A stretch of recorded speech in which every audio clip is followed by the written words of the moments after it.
Chicos, no vayan a romper los vidrios.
No, me molesta la luz. No se corriente, no es esta cosa todavía.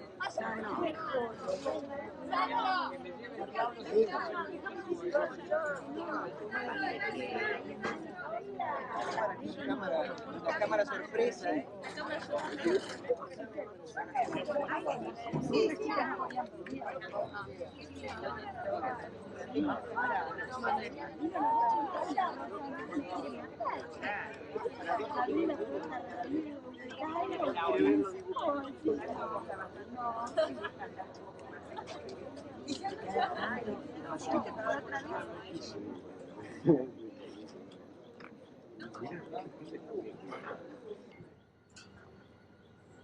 Ahora, un poco mejor, más o menos, más fuerte. ¿Cuál es la? Esta es la distancia. Este es el máximo. Este es el máximo. ¿Se escucha? ¿Se escucha? Bien.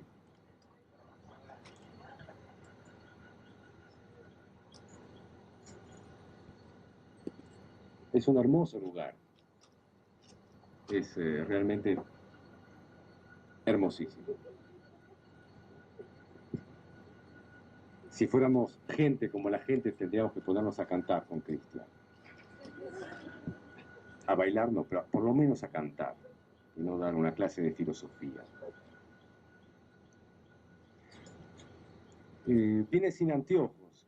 Así que supongo que están los alumnos de filosofía de la Facultad de Venado Tuerto, ¿no? Está.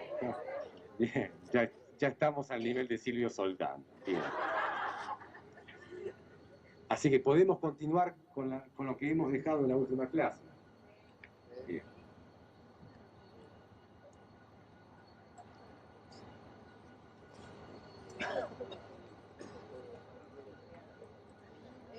Bueno. Supongo que la modalidad de esta clase es tal como se está dando ahora. Un estilo entre Platón y Scorsese. Así que yo voy a desarrollar mi tema para dar fin a la parte que me concierne, que es el origen de la filosofía, y después va a continuar Cristian con el suyo. Empezamos. Si ustedes recuerdan, la última vez yo les hablé de la filosofía en tanto modo de vida. Para eso les señalé una serie de cuestiones acerca de cómo se planteaba la cuestión filosófica en el mundo griego. Una de las tradiciones de la filosofía que es parte del mundo griego y que no termina en el mundo griego. La filosofía es, por un lado, una elaboración de sistemas de pensamiento que tienen 2500 años de historia, que hemos mencionado algunas cosas acerca de eso. Son tratados sistemáticos, elaboración de conceptos, pero por otro lado,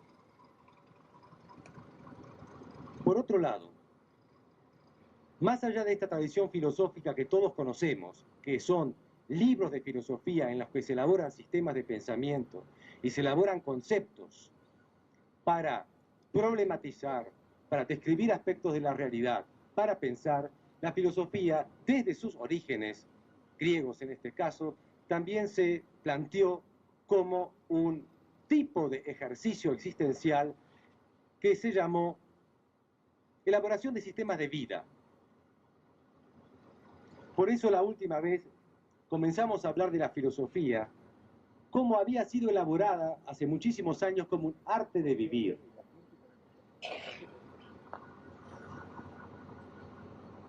Es tan irrisorio decirle al otro cómo se debe vivir, como es irrisorio decirle en lo que tiene que creer.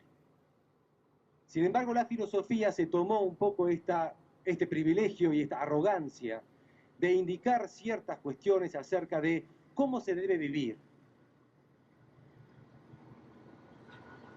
Estas elaboraciones de los filósofos de la antigüedad se continuaron de alguna u otra manera en la tradición occidental, en el pensamiento de la tradición occidental, de un modo que podemos llamar menor. La filosofía como arte de vida ha perdido hace muchísimo tiempo su vigencia y se ha transformado desde hace mucho tiempo ya en la elaboración de tratados y sistemas de pensamiento. Sin embargo, la filosofía como arte de vida, como preceptiva, como sistema de consejos para cómo se debe vivir o cómo se debe enfrentar circunstancias que nos ofrece la vida, circunstancias que pueden ser a veces difíciles, como la muerte, la enfermedad, la pérdida de un amigo, la soledad o el aburrimiento.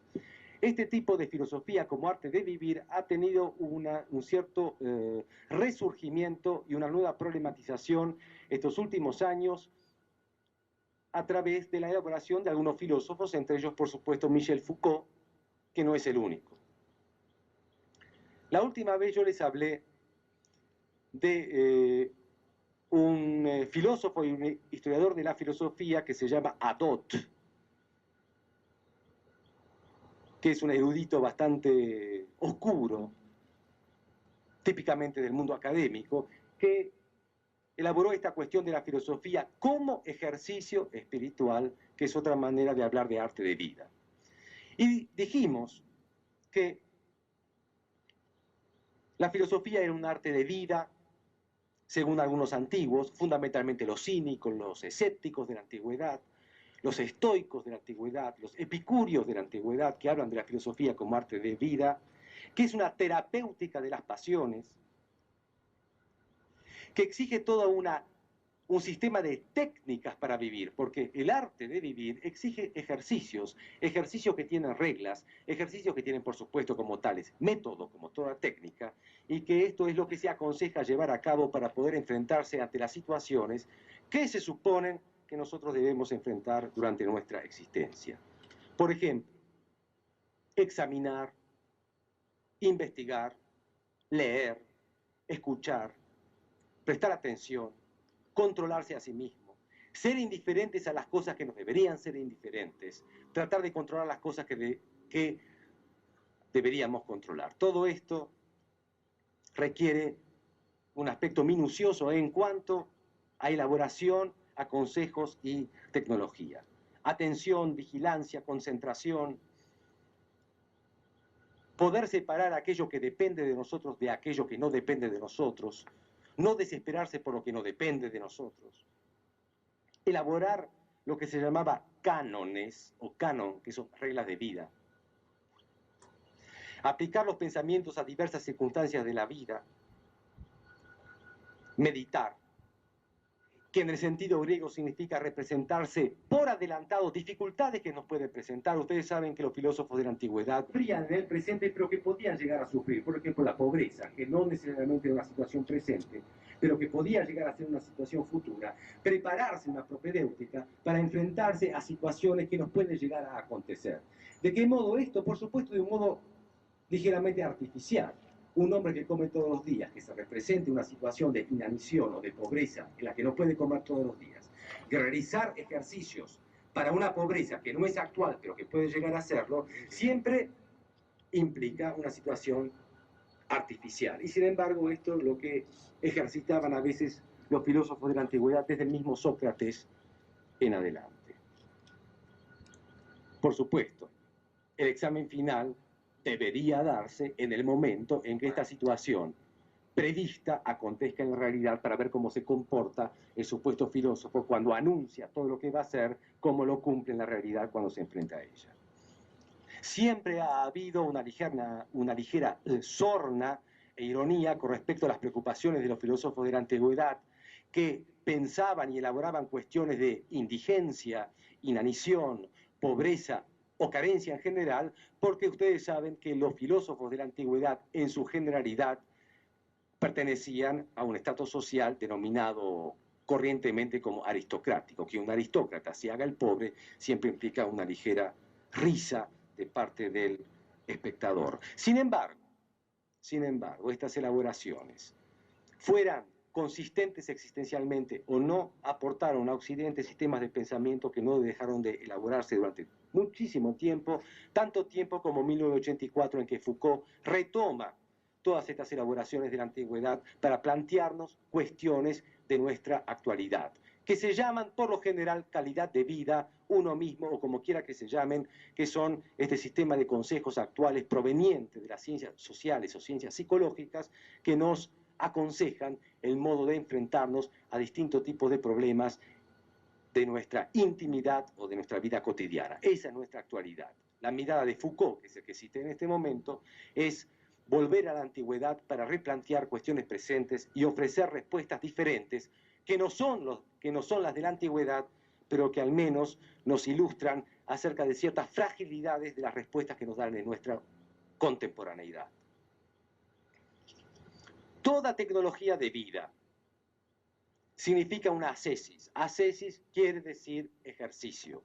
Llevar una vida ascética significa llevar una vida reglamentada por ejercicios planificados, pensados y a cumplir. Esa es una vida ascética.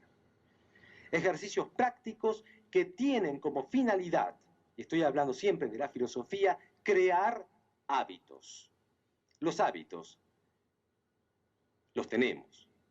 Los hábitos se marcan en nuestro cuerpo. Los hábitos no son solamente estereotipos mentales que tenemos, son también estereotipos físico-mentales que todos tenemos y que recibimos por vía educativa, eso lo sabemos todos.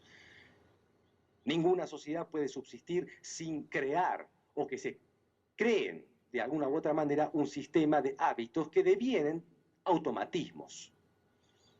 Ninguno de nosotros elabora y piensa y toma distancia con respecto al modo en que se sienta. Y sin embargo, el modo en que todos nosotros nos sentamos no solamente es histórico, no solamente otros jamás se sentaban así, no solamente en otras sociedades geográficamente diferentes, sino históricamente diferentes, sino que también implica el modo en que se puede crear un hábito, es decir, una memoria que se haga carne, y que se repita, como toda memoria, y que se reproduzca sin que siquiera lo pensemos. Esa es una evidencia.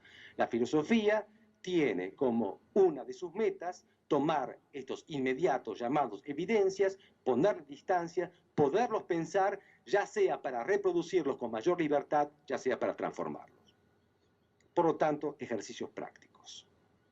Para crear nuevos hábitos diferentes a los hábitos que ya tenemos. ¿Qué sentido tiene crear nuevos hábitos? Es lo que me pregunto. Estos ejercicios prácticos no solamente estaban destinados a las cuestiones inmediatas, estaban destinados a estas cuestiones que les decía que son las que se enfrentan con la vida. ¿Qué tipo de cosas a nosotros nos preocupa en nuestra vida que impliquen una exigencia de un arte de vivir? El miedo. Somos seres miedosos. Los seres humanos, aparte de ser seres de lenguaje y homo faber, seres que fabrican instrumentos, y cualquier otra distinción que se quiera hacer del hombre con respecto al animal, somos seres que tienen miedo. Un miedo encarnado en el lenguaje. ¿Qué decían los antiguos? Los dioses no son de temer, no tenerle miedo a los dioses. La muerte no presenta riesgos, gran tema de la antigüedad. Nuestra relación con la muerte y elaborar un modo, un hábito por el cual la muerte no se ofrece como algo temible. Otra cosa para pensar y para llegar a conquistar, que el bien es fácil de obtener y que el mal es fácil de soportar. Por supuesto que todo esto, estas técnicas de tipo espiritual con las que se plantea el arte de vivir, llamado filosofía en la antigüedad, tiene indudablemente que elaborar cuestiones bastante finas para que el mal no sea más fácil de soportar, como una enfermedad, como una viudez, como una herida, como la soledad, que esto no sea soportable, no que nos cause placer, pero que no sea soportable. Es decir, que no nos quite nuestra libertad ni de movimiento ni de pensamiento, que nos deje de permitirnos ser lo que queremos ser, o sea que cualquier infortunio que nos presente la vida no sea un obstáculo para un ejercicio de la libertad, que es con que el arte de vivir estaba indisolublemente asociado en la antigüedad, que siga siendo un ejercicio de libertad la vida. La amistad es un ejercicio espiritual, no es un encuentro fortuito, en donde dos seres coinciden en una serie de cosas y de ahí en más. Esta coincidencia se va a prolongar durante toda la vida. Todos sabemos, no solamente los antiguos, que la amistad es lo que hoy en día llamaríamos un trabajo y que ellos llamaban ascesis o ejercicio. La amistad es un trabajo. Cualquiera que tenga un amigo sabe que la amistad se cultiva, como se dice, se siembra y no se da así nomás. Lo que pasa es que en toda amistad se dan cosas así nomás, porque si no, no existiría la amistad. Se dan cosas que parecen fáciles, que con otros seres humanos nos parecen difíciles. Sin embargo, la amistad que se define por ser duradera frente a las pasiones que son fugaces. La amistad que siempre implica un nivel de lealtad o de fidelidad debe ser trabajada, o sea, debe ser ejercitada. Es un ejercicio espiritual que debe pensarse según ciertas reglas.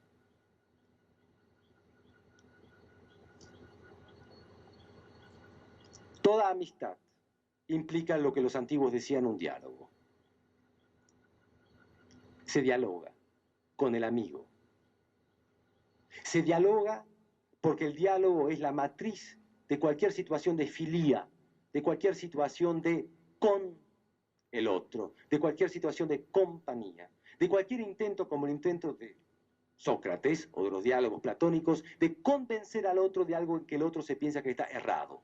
Cuando la dialéctica o la discusión sobre temas que conciernen a la verdad y a la mentira se hace bajo el rubro de la amistad, es necesario convencer al otro, no convertirlo, no denigrarlo, no vencerlo, sino convencerlo, por lo cual esto siempre requiere que el otro nos acompañe en un camino que nos sea común, por lo que la amistad es absolutamente necesaria para cualquier diálogo de tipo filosófico, aunque esto implique la relación maestro-discípulo. Más aún, toda relación maestro-discípulo debe ser un amor platónico, o sea, una verdad basada en la amistad.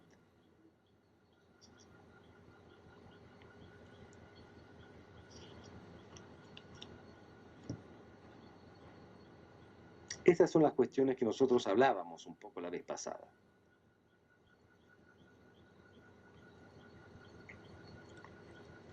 La filosofía como arte de vida.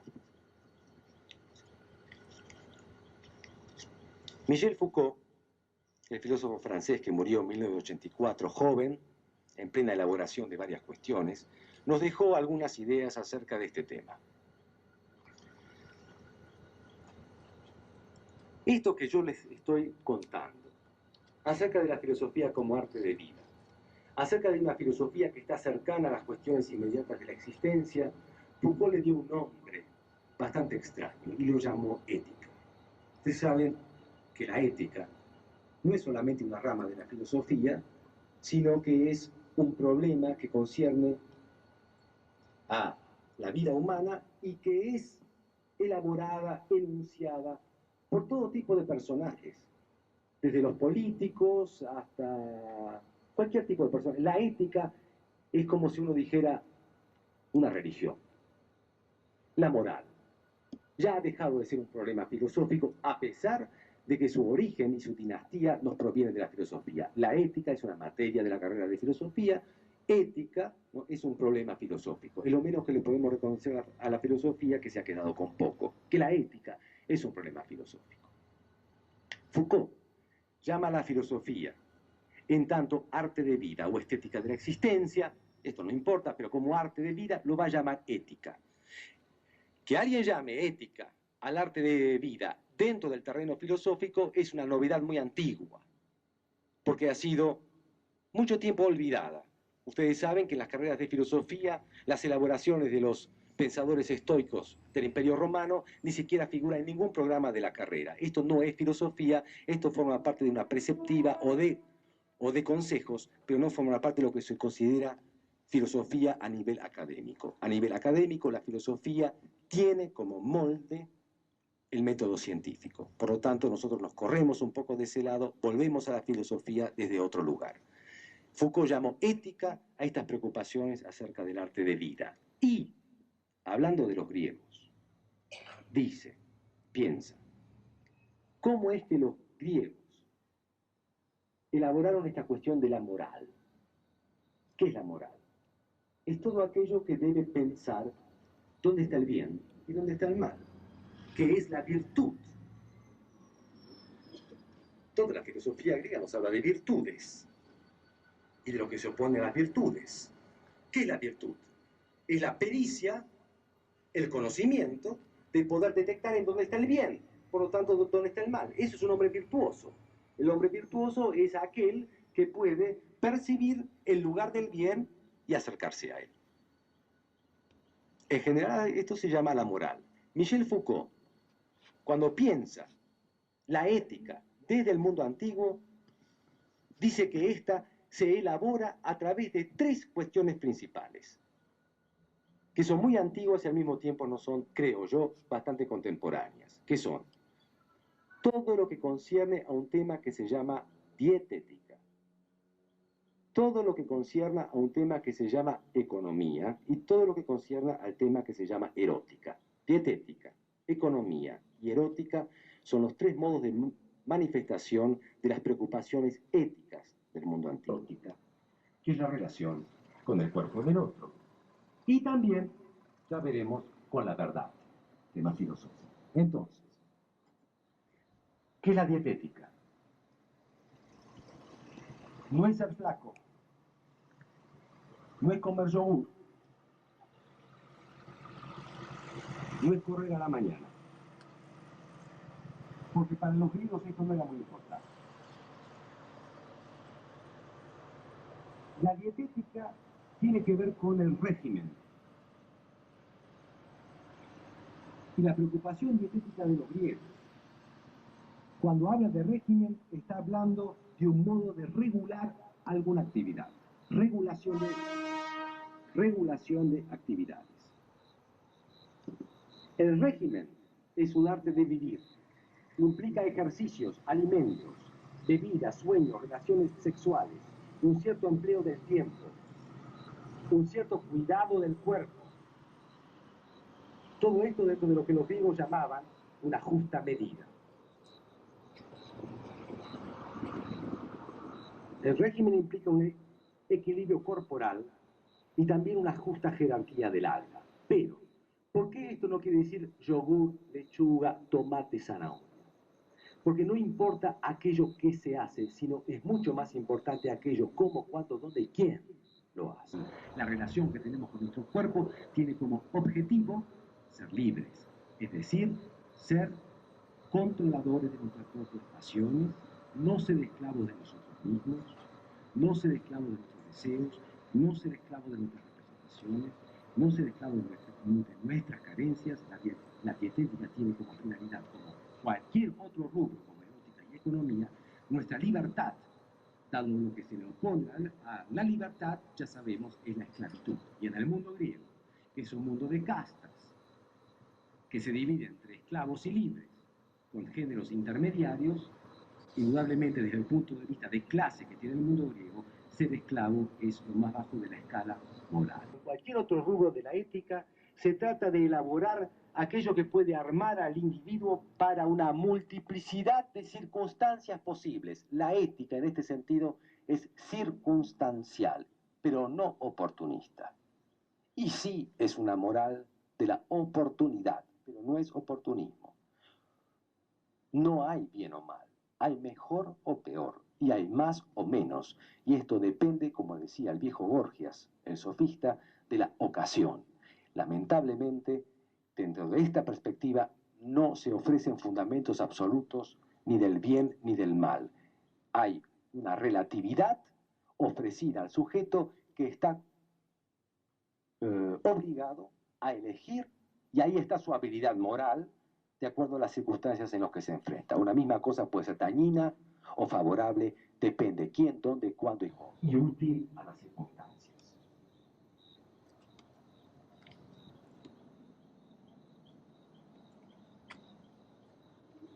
No son recetas imperativas, son principios estratégicos. La estrategia no es algo totalmente arbitrario. Por supuesto que toda estrategia es un plan para vencer, por medio de un sistema de opciones para vencer. La estrategia tiene como, puede tener como principio oponerse, resistir, compensar, imitar, conformarse. Por lo tanto, cuando los griegos se preguntan por este tipo de ética estratégica y que concierne a lo que se llama los placeres o la afrodisia, que son todas estas tentaciones, como decía el cristianismo, que se nos presentan a lo largo de nuestra vida, que nos convocan y nos apresan y nos esclavizan. Frente a los placeres, no se trata ni de reprimir, ni de anular, ni de olvidar, ni de dejar de hacer, ni de hacer mucho, pero sí lo que implica es un determinado uso de los placeres, que es el modo en que intitula Foucault su libro sobre los griegos. Los placeres hay que usarlos en el sentido de administrarlos y hacer una gestión con ellos. Los placeres en nuestra propia empresa.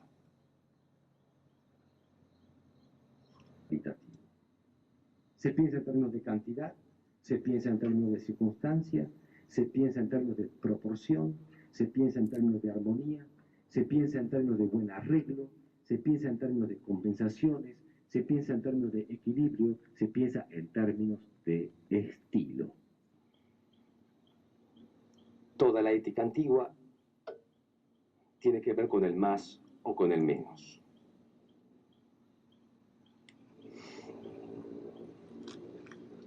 Y no implica necesariamente un régimen de obediencia por la obediencia misma, como régimen moral, aunque sí hay un sistema de obediencias en la sociedad griega, porque la sociedad griega tiene un sistema de jerarquías. ¿Cuál es la virtud del hombre? Varón, ateniense, adulto, libre. Es libre, es decir, que tiene poder. La virtud del que tiene poder, varón ateniense, adulto y libre, es administrar con justeza su libertad, o sea, sus recursos y su poderío. ¿Cuál es la virtud de la mujer? Si es ateniense, si es mujer de ciudadano, si es mayor. Como la erótica. No es, por lo tanto, una preceptiva que delimita lo prohibido de lo permitido, primero. La ética griega se refiere a la dimensión de lo permisible. Dentro de lo que está permitido hay muchas cuestiones que decir y que mejorar o que empeorar. La ética no es lo jurídico, no es el derecho penal, no es lo que está prohibido o lo que no está prohibido. La ética se refiere dentro del mundo de lo permisible, todo lo que concierne a un ideal, lo mejor. Por lo que la ética griega no es, como arte de vida estoy hablando, una codificación de actos que se pueden hacer frente a otros que no se deben hacer.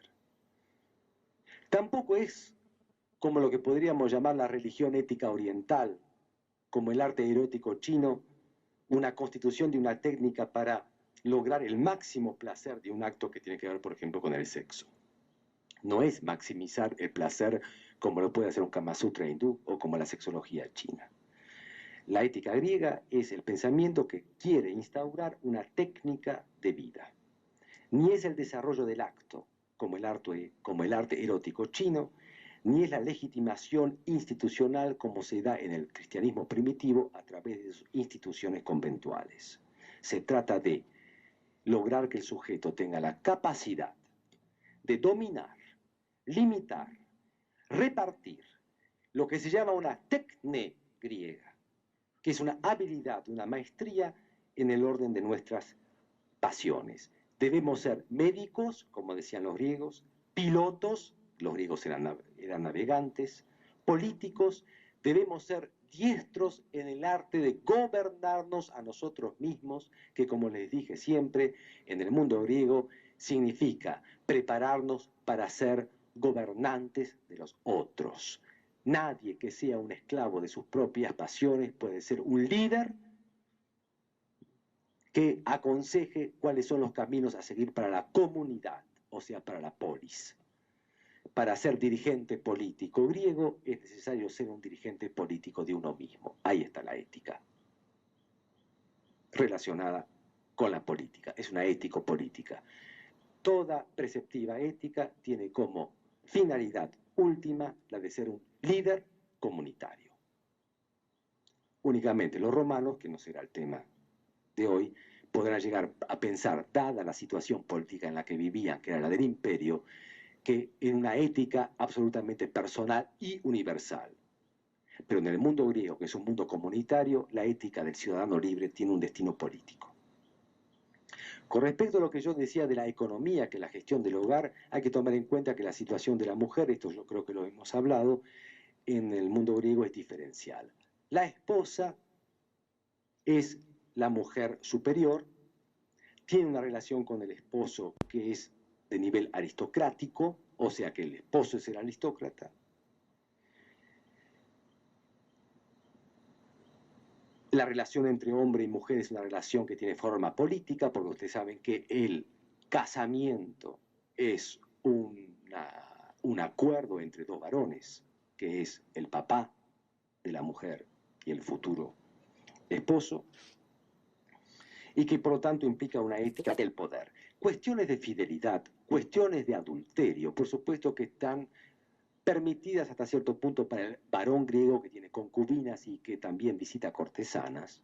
Con las concubinas puede llegar a tener hijos también, pero en todo caso, toda preceptiva y todo sistema de consejos destinado al matrimonio griego y fundamentalmente al varón, que en este caso se trata, no tiene en cuenta una ley, un aspecto jurídico, sino que tiene en cuenta algo que los griegos tomaban mucho en cuenta, que es el otro, es decir, la opinión, la reputación, el reconocimiento social, la gloria por la que muchos griegos morían, el honor y el pudor. Esto tenía mucho más importancia, la mirada del otro que la ley. Con respecto a la erótica, que es quizás el núcleo principal de la ética griega, la erótica. Los griegos es una sociedad casi que podríamos llamar militar. Por una serie de acontecimientos, los griegos estaban permanentemente en disputas de tipo guerrero. Incluso Atenas, que no era tan pacífica como dicen los manuales, y Esparta no era tan guerrera como dicen los manuales. Es una sociedad, como diríamos hoy, machista, está a la vista, viril, de cualidades llamadas generalmente viriles. ¿Qué estética tiene esta sociedad? ¿Qué erótica tiene una sociedad de este tipo?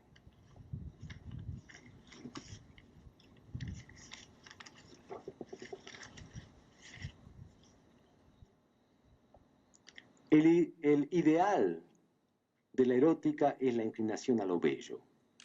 Lo bello no tiene sexo. Es un asunto de gusto y no de tipo. La erótica griega no tiene género sexual. La erótica griega tiene una preferencia, que es la juventud. y de la juventud la masculina, el adolescente. Las esculturas griegas nos indican no cómo eran los griegos, sino como qué es lo que los griegos gustaban. El atleta joven, el paidika. Foucault es el que analiza esta cuestión del amor al muchacho, que es la mejor palabra para describir lo que era un adolescente griego. El amor al muchacho era una cosa que la sociedad griega permitía.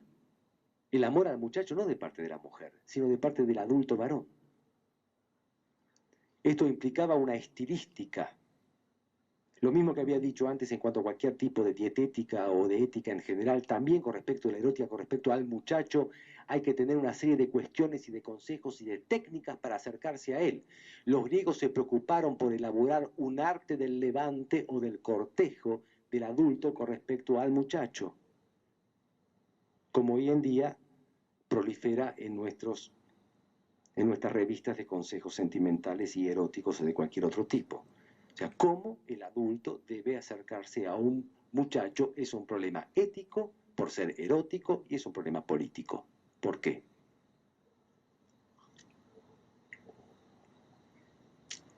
El adulto es superior al joven, pero el joven no es su esclavo.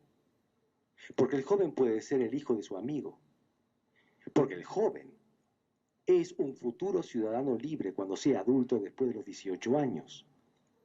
Por lo que el acercamiento amistoso y erótico de un adulto con respecto a un muchacho debe tener ciertas reglas que no se tenían con respecto a los esclavos, que eran los únicos que ejercían la prostitución en Grecia. Hablo de los varones. Había una comunidad de prostitución masculina. Pero jamás un ciudadano libre o futuro ciudadano libre, hijo de ateniense, iba a ser un prostituto. Y sin embargo, parte de su educación civil iba a ser al lado de un adulto con el que iba a mantener relaciones eróticas. ¿Cómo mantener el prestigio y la reputación de un muchacho griego que va a mantener relaciones de amor con un adulto griego, cuando los griegos tienen una concepción bastante clara acerca de lo que es la actividad y la pasividad? Cuando para el mundo griego, si nosotros podemos hablar de virtud y de vicio, la virtud de ser activo, porque eso es libertad. Y lo que se opone a la virtud de ser pasivo, que es sinónimo de esclavitud. Si los griegos suponen que una relación sexual, porque no conocen la homosexualidad, no porque la ignoren, sino porque no forma parte del código que los tiene. No hay homosexualidad, no hay heterosexualidad, no hay bisexualidad, no tiene géneros. Únicamente se regimenta por lo bello y lo feo. Y en este caso es bello, lo que estamos hablando. Si la actividad es una virtud y la actividad la lleva en el estrato superior, que es el adulto, y el adolescente cumple en la relación erótica sexual el papel pasivo, porque estoy hablando de relaciones sexuales, por si no se dieron cuenta, el papel pasivo, en el que se supone que no tiene placer porque los griegos no conciben placer en la pasividad. Entonces esta es una preocupación para el mundo griego que da origen a ciertas elaboraciones que hacen pensar, bueno, si el muchacho griego, libre, hijo de un ciudadano ateniense, futuro ciudadano ateniense, posible líder político, Alcibíades, es amante de un adulto griego, en el rol pasivo por ser joven, por lo tanto sumiso y esclavo, ¿cómo mantener su honor, el honor del muchacho? Esto es lo que analiza Foucault. ¿Cómo los griegos elaboraron esta relación tan compleja entre relaciones sociales y relaciones sexuales? Cómo aquel que va a ser líder político posiblemente y cumplir una función activa con respecto a su comunidad, tiene una adolescencia en la que cumple una función pasiva y por lo tanto plausible de ser denigrante. Por eso el arte del cortejo, por eso los consejos que se dan a los adultos del modo en que se deben acercar al muchacho y por eso los consejos al muchacho de cómo debe responder a los avances del adulto. Acá no puede haber violencia, no puede haber imposición, tiene que haber distancia, debe haber diálogo, debe haber persuasión y debe haber toda una técnica del encantamiento y de la seducción, lo que se llama un arte del cortejo. Consejos al muchacho: no ser blando, no ser afeminado, no ponerse pelucas, no ponerse ungüentos, no ponerse afeites, no maquillarse, porque había muchos griegos que se hacían los travestis. Alcibíades, el gran guerrero, el gran estadista, le gustaba vestirse de mujer, el banquete de Platón. No afeminarse, ser viril. La relación entre hombres es un signo de virilidad, a veces más que la relación entre el hombre y la mujer. El hombre que se enamora mucho de una mujer no es viril, es un blando. Contra la molicie, que es la blandura. Lograr una postura, ser como una escultura.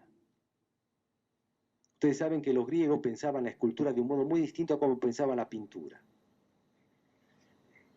Se va martillando la piedra para sacarle todo lo sobrante y que quede lo ideal desnudo.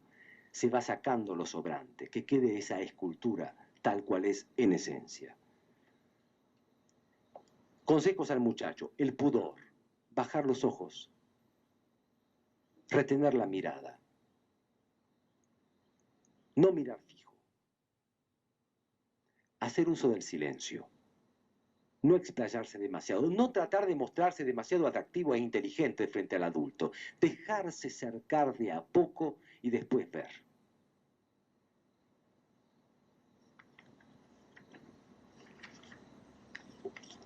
No ceder, con facilidad. Consejos al muchacho: regalos. ¿Hay que aceptar regalos de un adulto o no hay que aceptar regalos de un adulto? Depende, como toda ética circunstancial. No hay que prostituirse. Uno puede llegar a aceptar un regalo si es un signo de amor o de reconocimiento o de acercamiento, pero no de compra. Diferenciarse de los prostitutos. El modelo, dice Michel Foucault, de la ética griega en cuanto erótica es el modelo de la penetración, que él va a diferenciar del modelo del cristianismo primitivo que llamará de la erección. Como ven, la cosa viene así, no lo digo yo. Activo-pasivo. Penetrar es ejercer una superioridad.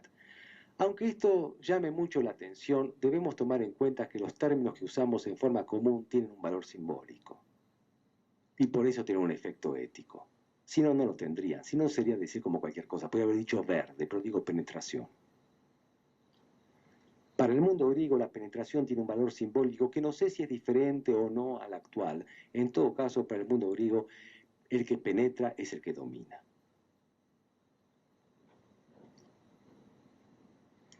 El esquema de la penetración.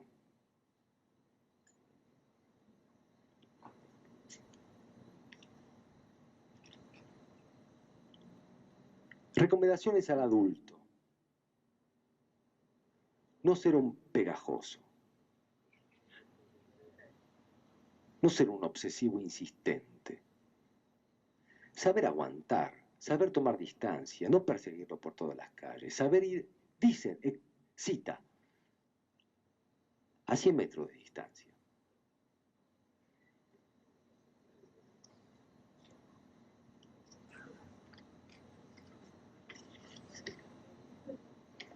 Hacer del acercamiento amoroso a un muchacho una ascesis, es decir, un ejercicio. Un ejercicio de austeridad. ¿Qué es lo que dice Foucault? ¿Qué es lo que elabora? Por supuesto que no lo estoy restituyendo, sino simplemente tirando algunas líneas de pensamiento. Es en qué momento o cómo en el mundo griego esta preocupación de tipo ético de amor al muchacho se va a transformar en una cosa que define a la filosofía tal como es, que es el amor a la verdad. Porque ustedes saben que el amor a la verdad, que define a la filosofía como tal, filía y sofía, se da en un diálogo. Y en este diálogo está Sócrates y está Fedón. Está Sócrates y está Fedro. Está Sócrates y está Alcibíades. Está el viejo Sócrates y un joven. Pero ¿qué acontece entre ellos? No acontecen actos de amor y actos de cortejo. Lo que acontece es una relación dialéctica de interrogatorio que tiene como meta la búsqueda de una idea en sí y por sí, la idea justa, la idea esencial que es el sinónimo de la verdad. ¿En qué momento del mundo griego y por qué esta relación entre muchacho y adulto se transforma en una relación entre ambos de un camino mutuo hacia el mundo de la verdad? ¿Cómo nace el amor platónico? Para esto. Y esto hizo un estudio Jacques Lacan, el pensador francés, hizo un estudio acerca de la transferencia en donde indica exactamente los mismos pasos que indica Foucault, que son los siguientes. Para que esto acontezca, para que nazca el amor platónico, va a haber una inversión de roles. Aquel que busca al muchacho va a ser el buscado por el muchacho. El banquete de Platón. Es Alcibíades el que busca a Sócrates, y es Sócrates el que se niega, es Sócrates el que no cede, es el barrigón feo y petizo que es Sócrates, supuesto maestro de filosofía, el que le va a decir no a Alcibíades, que todo el tiempo trata de seducirlo y de atraer su mirada, porque cree Alcibíades que está dirigida a uno más joven que él. Alcibíades en el banquete ya tiene 30 años, y por lo tanto se considera algo descartable, pero quiere volver a encantar a Sócrates como lo hacía en otro momento, y hace toda una estrategia para atraer la mirada de Sócrates, y Sócrates tiene una sola mirada, que no está destinada a nadie y está destinada a todos. Insiste Alcibíades, duerme con Sócrates, se acuesta sobre él, se desnuda, se cubre con la misma frazada junto a él, y Sócrates es el que queda despierto absurdamente toda la noche mientras Alcibíades se duerme y ni lo toca. Porque Sócrates trata de decirle que esa no es la cuestión, que la cuestión es lo que encierra el cuerpo. Son esas pequeñas alas que surgen de los omóplatos, como dice en el Fedro, ¿no?, que pueden hacerlos volar a ambos al único camino que necesitan, que es el camino de la verdad, es el camino de la justicia, es el camino de cómo gobernar a tus hermanos, que es un camino de saber. Por lo que el control de las pasiones, en este caso, es un acercamiento a la verdad, filía y sofía. Para esto se necesita que el seductor, el adulto, se convierta en el plausible de seducción. El adulto se convierte en el eromenes, en el objeto deseado, y no en el erastés, que es el deseante, y el joven, el muchacho, es el que lo ha de buscar. Se busca al adulto porque el adulto tiene saber. Y es el adulto, el sabio, aquel que administrará sus sís y sus nos, porque tiene un objetivo distinto al anterior, que no es el enamorar al muchacho, sino es en el conducirlo al camino de la justicia. El amor platónico es el amor a la verdad, es el amor verdadero, como una transformación de inversión del amor erótico. Antes de dejarle la palabra a Cristian y de no seguir 4 días más, simplemente les diré lo siguiente. Esta preocupación de la ética relacionada con formas de vida tiene que ver en el mundo antiguo, en el mundo griego, con estas relaciones entre varones, adultos y adolescentes. Esta visión de la ética se ha seguido pensando, y hay un momento que se los quiero mencionar y que ojalá que el año que viene estemos todos juntos para que en un segundo año de filosofía sea uno de nuestros temas, para los que me presentan el trabajo. ¿Qué es? En un momento de la historia occidental, en el 1100 y en el 1200, vuelve a aparecer una preocupación ética en el estilo que les estoy contando, que se llamó la cortesía. Yo les hablé del arte de cortejo de los griegos recién, pero va a aparecer la cortesía. La corte, lo palatino, lo monárquico, lo feudal, la corte. Ya no cortejo en el sentido de acercarse al otro y establecer ciertas reglas, sino un espacio institucional determinado en donde se elaboran ciertas conductas corteses. Y esto que va a acontecer en el medioevo europeo, fundamentalmente en el sur mediterráneo, en las costas del Mediterráneo, y que abarca el mundo musulmán también. Esta cortesía que vuelve a preocupar a Occidente en el 1100 y el 1200, que va a ser lo que se llama la modernidad temprana y que va a ser la matriz del Renacimiento, esta ética moderna occidental va a volver a elaborar cuestiones que implican a la ética en relación al otro y que tienen que ver con el amor, pero por primera vez en la historia occidental. El objeto de mira va a ser la mujer, que se ha de llamar la dama. La relación entre la caballerosidad o el caballero y la dama va a ser una preocupación novedosa, original y que va a tener ramificaciones que podría llegar a decir hasta contemporáneas porque constituyen la matriz de la estructura emocional del hombre contemporáneo.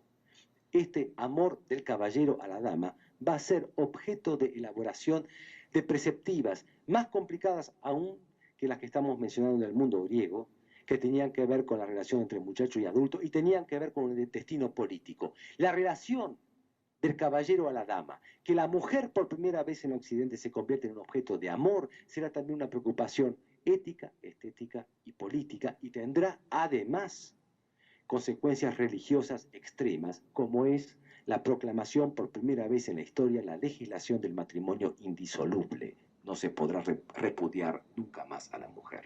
Se tendrá que estar con ella para siempre. Y este para siempre no nos viene de las palabras de Jesús de la Biblia, que fueron interpretadas durante siglos de varias maneras, sino que nos vendrá de la intervención eclesiástica en esta misma época, en el siglo XIII, para declarar en 1215 el matrimonio, el casamiento como sacramento. Esto puede ser una conquista de la mujer y esto es muy discutible, es discutido, pero en todo caso depende de la nueva figura del amor que se llamó el amor cortés. Que la mujer sea un objeto de amor para el varón desde el medioevo en adelante, que aquella que, como les dije, en el mundo griego ocupaba una posición inferior y que por lo tanto no podía ser amada, implica justamente esto.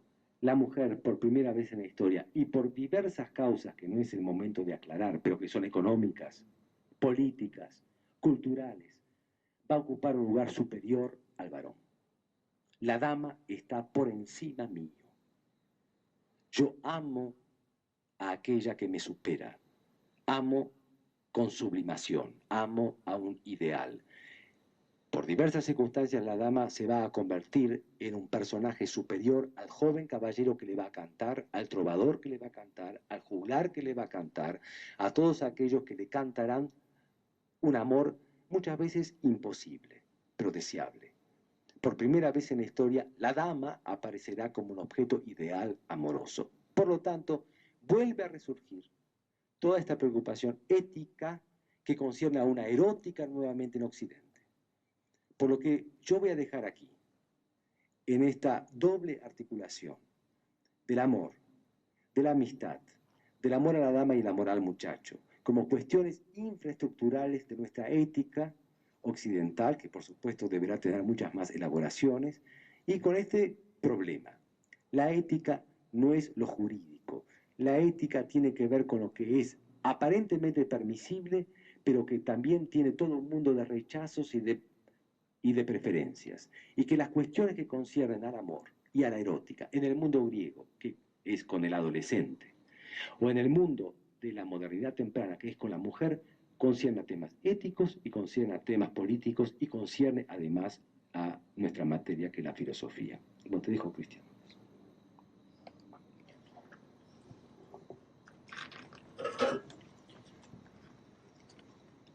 Bueno, si Tomás había finalizado hablando de la corte y de la cortesía, yo voy a hablar más bien de la descortesía.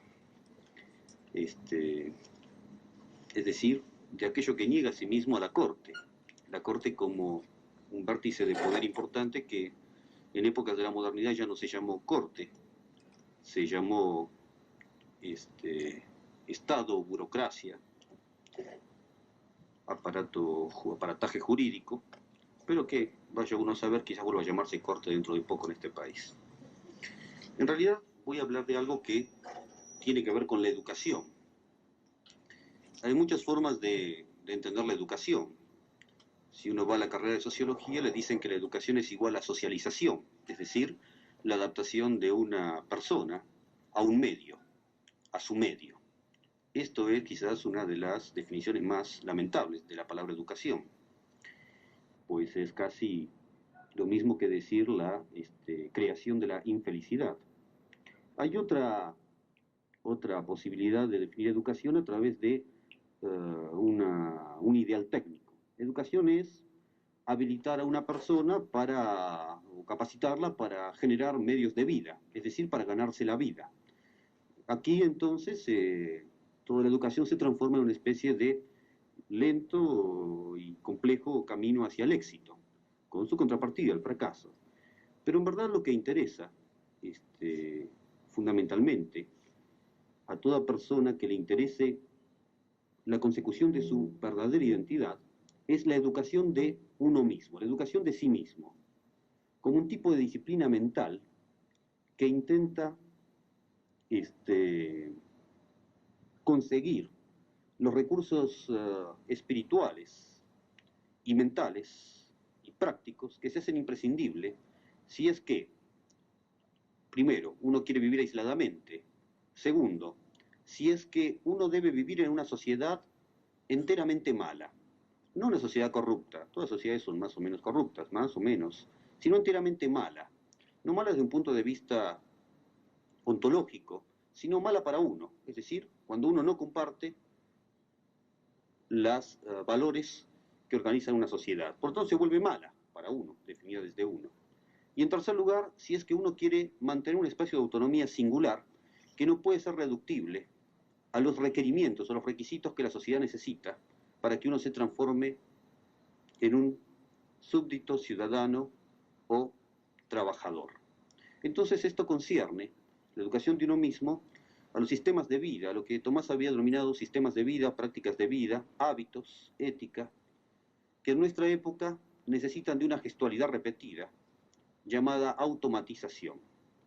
Por lo tanto, el tema es la autonomía humana, que generalmente es defendida por numerosos políticos y filósofos de Occidente como aquello que se debe defender a toda costa cuando la sociedad ingresa en periodos de totalización, en sociedades totalitarias. Esa sociedad que habitualmente está relacionada a Hitler, Mussolini, Stalin, las dictaduras militares. No obstante, el problema de las prácticas de vida y educación de uno mismo se vuelve urgente también en sociedades que están divididas o libanizadas, es decir, sociedades en donde se han roto los valores que solían mantener unida a toda una enorme dispersión de singularidades, que quizás sea el caso más parecido a la Argentina. Entonces, el problema lo podemos centrar alrededor de la identidad. Habitualmente estamos convencidos de nuestra identidad. Decimos, yo soy tal, yo hago tal cosa, yo me he distinguido haciendo tal cosa. No obstante, vamos a proponer dos formas opuestas, antípodas, quizás a la vez complementarias, de entender el problema de la identidad. O mejor dicho, dos formas opuestas y complementarias de consecución de la verdadera identidad. No de la verdadera, en términos ontológicos nuevamente, sino de la identidad que nos es más propia, más íntima, como una práctica de vida. Habitualmente el único que dice la verdad cuando se le pregunta su identidad es el soldado que cae prisionero. El soldado que cae prisionero inmediatamente se atiene a la Convención de Ginebra y dice solamente puedo dar mi número y rango. Con lo cual está diciendo, puedo dar la identidad que la institución me ha otorgado. No más que eso, es el único secreto que puedo dar. Pero si fuéramos realmente honestos, deberíamos decir que no está dando no está ocultando ningún secreto fundamental de sí mismo, sino que está, en verdad, diciendo lo que es realmente la identidad. La identidad es una propuesta social, una propuesta que la sociedad le dice a cada persona: tú de ahora en adelante serás educado para hacer tal cosa en la sociedad, ocuparás tal lugar, tal rol, te convencerás de que esto es tu verdadera identidad. Tendrás un álbum de familia, tendrás un álbum de familia ideológico, tendrás un álbum de raza, tendrás un álbum fotográfico, lleno de instantáneas acerca de lo que es la historia de tu país. Tendrás un oficio. Todas estas cosas que son propuestas sociales, poco a poco van conformando una vida.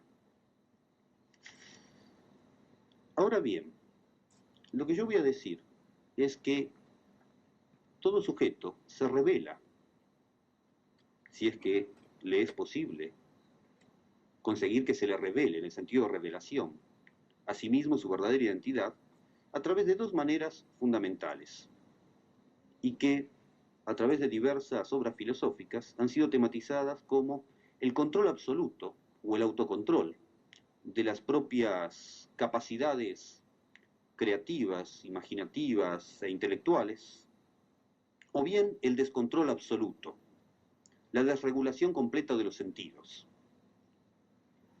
En el primer caso, en el control absoluto de la propia capacidad de vida, habría que mencionar entre esas prácticas la creación del propio carácter, como una zona de negociación entre lo que yo quiero y entre el deber ser que me proponen la sociedad o diversas formas de pedagogía sobre sí mismo. Esta zona de negociación hace que emerja algo que se puede llamar carácter, como un objeto estético que cada persona consigue a partir de romper ciertos límites o bien de jugar con ciertos límites propuestos por la sociedad. En segundo lugar, forjación de valores personales, no repetición de los valores que me propone nuevamente la sociedad, sino forjación de mis valores, que luego puedo poner a consideración de algunos otros con quienes yo ingreso en relaciones, que pueden tener nombre y apellido: amistad, relaciones políticas, matrimonio. Y por último, la creación de una ética heroica y aventurera, como una forma de no camuflarme entre las formas a las cuales yo he nacido, sino de darle sentido a estas formas, que son las que yo he conocido, cuando he comenzado a crecer en la sociedad, y en lo posible creación de nuevas formas. Por lo tanto, cambio del escenario a partir de mi propia acción ética o estética. Por el contrario, el descontrol de la identidad que me ha sido propuesta por la sociedad implica tres grandes operaciones que yo los voy a tratar de explicar a través de la estética surrealista, o del proyecto de los surrealistas hacia los años 1924-1930. Ello implica, por un lado, la desregulación de los sentidos, a fin de irritar a nuestras capacidades sensibles más ocultas. En segundo lugar, intento de refundación del lenguaje, alejándolo de la convencionalidad habitual con la cual nos relacionamos con otras personas. Y en tercer lugar, un proyecto de investigación en la fuente subjetiva, donde se plasman ciertas imágenes que no son reductibles a la imagen con que habitualmente la sociedad entiende que debería asociarse dicha imagen a una palabra. En el primer caso, para conseguir la apropiación de uno mismo, es decir, para conseguir una especie de propiedad privada de uno mismo, no la propiedad de un objeto material, de una empresa, no la consecución de una propiedad para vivir, sino la apropiación de lo que es aparentemente más propio y sin embargo de lo que nos es más dificultoso de apropiar, que son el propio cuerpo, los propios deseos, la propia existencia. Es necesario, primero, realizar una especie de operación de rebelión metafísica contra la creación, es decir, contra el mundo tal cual lo hemos conocido. No contra el creador, necesariamente, sino contra la creación. no es una rebelión política en primera instancia, sino más bien una especie de rebelión espiritual. No me gusta el mundo en que yo vivo, no me gusta el mundo tal cual ha sido constituido. Por lo tanto, se realiza una operación blasfema, de desafío, es decir, de perder la fe, de deshacer la fe que se me pide que yo tenga en una creación que yo considero injusta. Por lo tanto, en esa operación de negación o de rechazo a lo que se me propone como sociedad deseable, o como vida deseable, como existencia deseable, se comete también un acto que tiene sus consecuencias, o que puede tenerlas, y son serias, que es el rechazo de la salvación tal cual la sociedad lo propone. ¿Qué es la salvación? Pues recibir honores, medallas,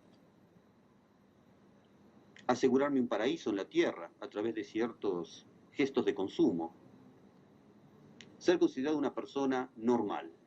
Pero ya hemos visto que desde el punto de vista de la educación de uno mismo, cuando uno considera que la sociedad está constituida de una forma enteramente mala, uno debe pensar entonces qué significa la educación para uno mismo, si es que no es simple adaptación. Esto es la emergencia de algo que en otras épocas solía llamarse la conciencia. Alguna vez se mofaron de Diógenes el cínico, diciéndole: los de Sinope, ciudad en la que Diógenes había nacido, te expulsaron de la ciudad. A lo cual inmediatamente Diógenes respondió o retrucó: no, yo expulsé a Sinope de mí. Esto es el tipo de operación que la mayor parte del habitante, molesto con la creación, no alcanza a poder proferir. Se siente culpable por no poder adaptarse, en vez de pedir que sea la sociedad quien se adapte a él.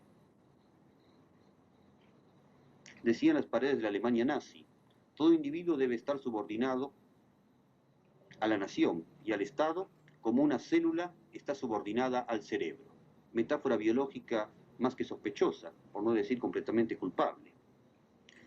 Para poder entender esto, quizás deberíamos hacer una brevísima disquisición o digresión acerca del problema de la identidad. Si la identidad no es concebida como la matriz de comportamiento, como el oficio, o como el tipo de conducta decorosa que la sociedad exige de cada uno, evidentemente uno necesita buscar el origen de los valores que uno sustenta y el origen de la identidad en las propias emociones, y no ya en la ley o en el deseo de los demás. Por lo tanto, la libertad, o la autonomía, mejor dicho, para no usar palabra tan metafísica, la autonomía del sujeto, debe ser entendida como una especie de querer ser, que se opone al deber ser. Y el querer ser siempre exige la mayor libertad para mis emociones. Y por lo tanto, desde este punto de vista, la búsqueda de la libertad siempre es culpable, pues se atenta a la ley desde una lógica del placer. Y el placer siempre tiene algo de primitivo y oscuro, que molesta no solamente al Estado, sino a todos nosotros. Una primera forma de negociación de mi querer con el deber ser es la formación del carácter, si es que puedo darle una impronta estética a la formación de mi carácter. En segundo lugar, la desculpabilización del cuerpo. En tercer lugar, la afirmación de la voluntad o el aumento de la fuerza con la cual yo pongo mi sello sobre el mundo.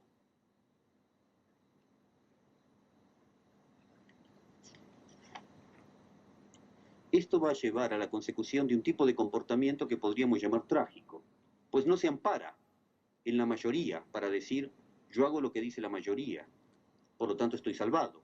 No se ampara en una especie de razón universal o de comunicativa que dice: yo hago lo que supuestamente la razón, categoría universal y que todo el mundo, de la cual todo el mundo está dotado, dice que haga, o no me adapto a lo que la mayor parte en su creación, mediante una conversación rumoreada en toda la sociedad, dice que yo debo hacer, y tampoco me amparo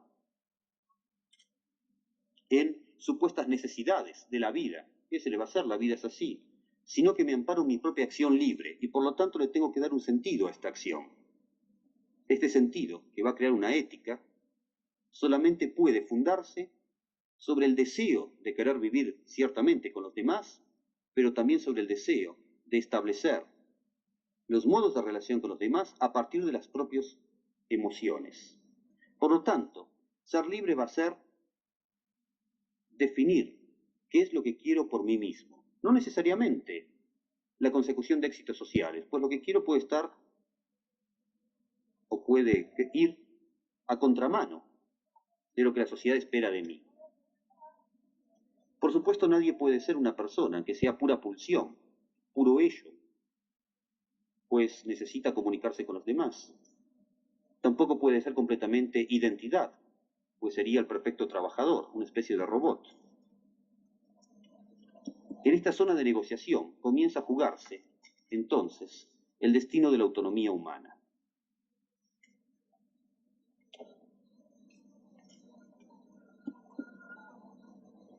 Esto exige quizás un tipo de conducta política que suspende el acto de aclamación a los demás para comenzar a clamar por un espacio de autonomía donde uno puede educarse a sí mismo. Y por el otro lado, por un tipo de conducta, si se quiere, piadosa, a la vez política con los demás, que exige que, cuando los lobos persiguen a una presa, uno no se una precisamente a la jauría. Si tuviéramos que definir cuatro condiciones de la pertenencia a uno mismo en relación a la sociedad, yo diría que hay cuatro operaciones que se han hecho alguna u otra vez, o que distintos filósofos han una y otra vez proclamado, y que son bastante complejas, a la vez difíciles de realizar. En primer lugar, el desapego. El desapego de las cosas materiales, es decir, el no desear permanentemente más y más cosas materiales, presuponiendo que no son ellas las que nos permiten ser felices.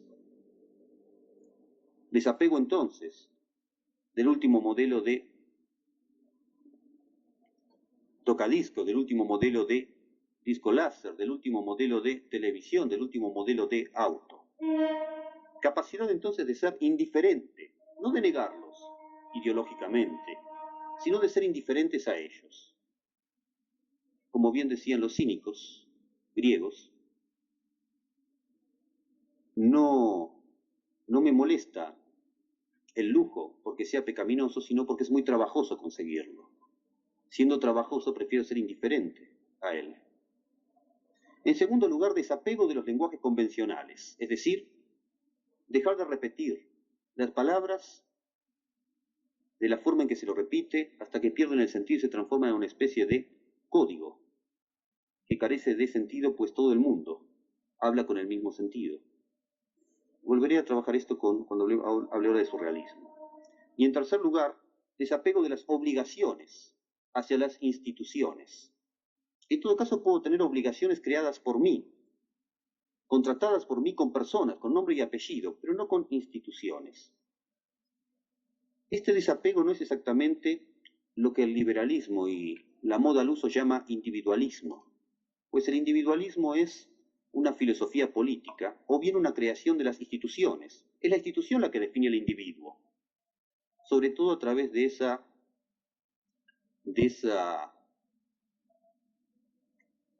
aparente conquista del ser humano llamada propiedad privada.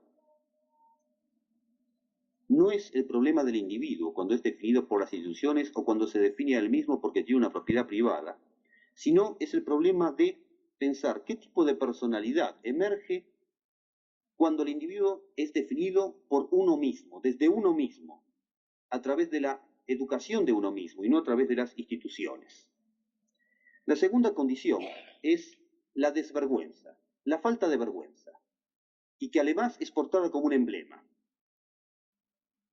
La desvergüenza, la falta de vergüenza es la condición de la franqueza, pues yo no puedo ser franco con los demás o con mis amigos si es que tengo pudor de decirle algo que es importante. Y no puedo educarme a mí mismo si por vergüenza me rindo ante los estándares de decencia o de decoro que la sociedad ha construido.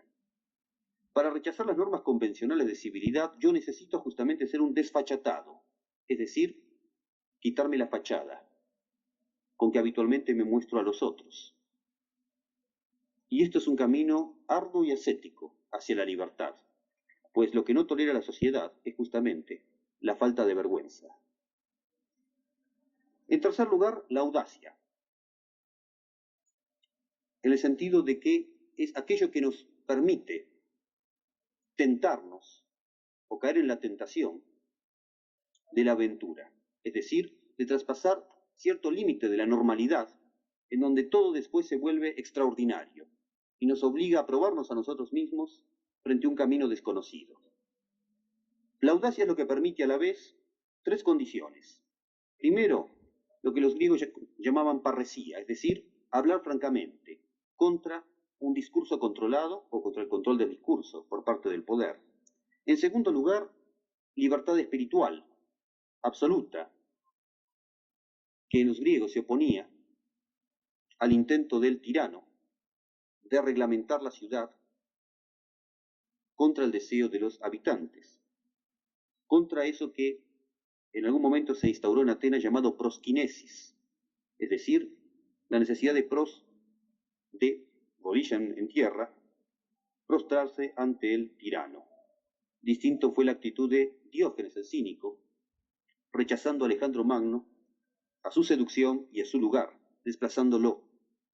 Y por último, la búsqueda de la apateia o ataraxia, impasibilidad o imperturbabilidad del alma, como modo de resistir a las peripecias de la época que cada sociedad ofrece.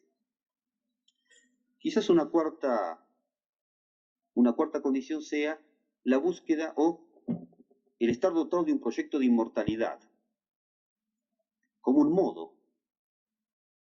de diseñar éticamente, políticamente y estéticamente la propia personalidad en función de ciertos objetivos que no tienen en cuenta los criterios de éxito social, sino aquello que en definitiva me puede hacer feliz y que está más de acuerdo con mi naturaleza.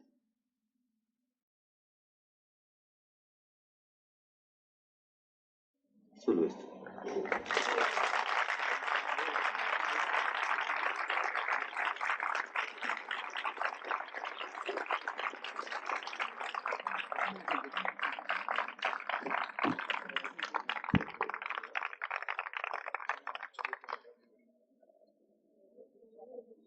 ¿Alguna pregunta?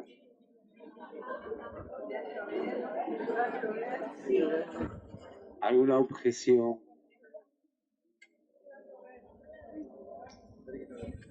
¿Va a llover? Empieza la fiesta, termina el primer año. Facultad Libre de Venado Tuerto, la primera facultad libre del país.